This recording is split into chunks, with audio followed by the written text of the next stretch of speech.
Hello and welcome, I am Sugi as always, and we got a brand new MOBA in our hands, and this one is called Golden Rush, okay?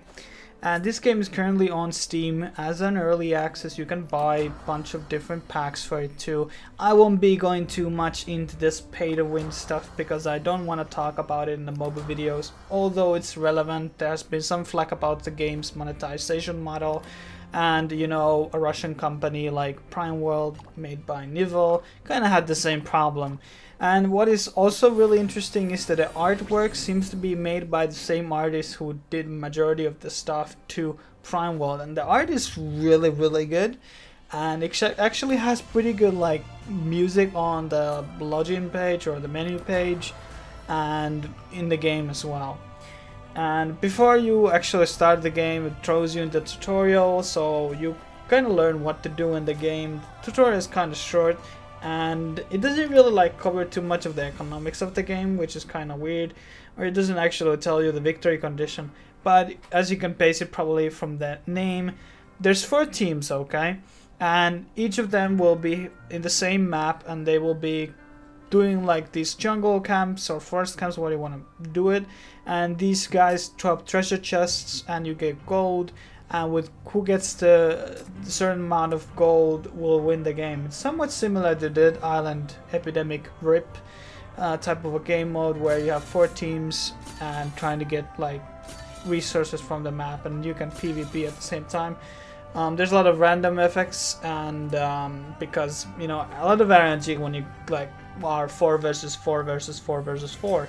No, sorry, it's 3 versus 3. It's like 12-player map pretty much.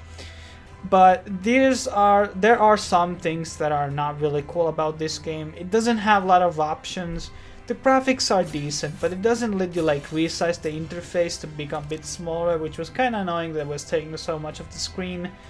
There are not a lot of other graphical updates, like you can't change the anti-aliasing or disable shadows. These are not options. There's just options for low, normal, and high quality, which is kind of like could be better.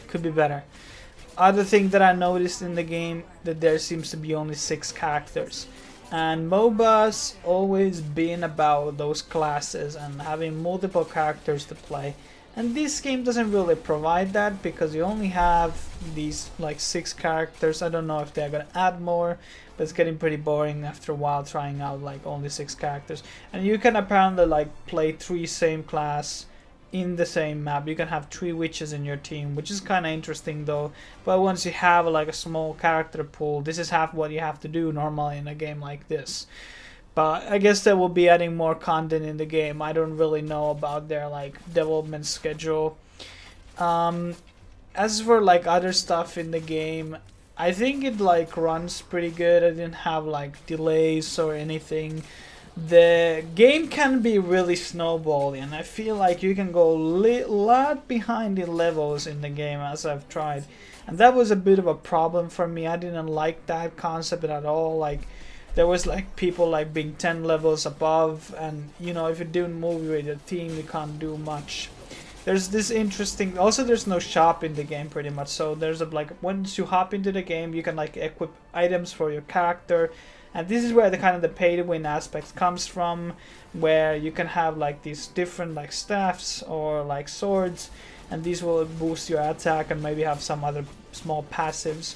Also, you can have potions in the game, which is like, they're kind of like flasks, and they, you know, give you small boost like health regen or speed boost for your team for 6 seconds, and they have like a 15-second cooldown or something. They're kind of neat, they're kind of cool concept, but you can't buy items in the game, and it seems like it's really like game where you need a lot of players to balance it out, because if some people have like item advantages because they've bought something outside the game, that's just ridiculous. And that was the same thing in Prime World, by the way. Like, it couldn't just balance the game when other people had like better traits and talents, and I just don't really know what to say. I think the gameplay itself is kind of refreshing because there's no lanes, and there's a lot of like random spawn events and everything, but it can be very snowbally game, and if somebody is AFK in your team, you're totally doomed. And yeah, I don't think there's a lot of combat value also in the game. Just wrapping things up about this game, I think it's kind of okay, but I mean, I wouldn't be too hurried to uninstall my other mobile games and start playing this. I just don't see the lasting appeal. It's probably fun to play a couple of games, try it out, but for the longer type of period, I wouldn't play this much at all. But thanks for watching this video. Stay tuned for all other mobile videos coming out the channel, and remember to like, share, and subscribe. If you have any questions, leave them in the comments below, and I will see you guys on the next video. Cheers.